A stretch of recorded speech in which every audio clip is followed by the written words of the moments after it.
تم يوم أمس عرض الإعلان الثاني من مسلسل صلاح الدين الأيوبي الحلقة 57 وقبل الأخيرة.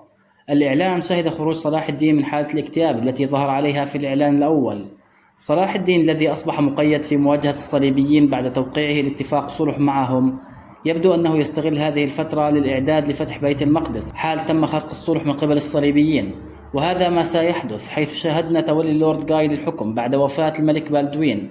اللورد جاي وصديقه المقرب شاتليون سيعملان على نقض الصلح من خلال الهجوم على قافلة الحجاج، والتي من الممكن أن يتواجد فيها والدة صلاح الدين وزوجة أخيه سايرة.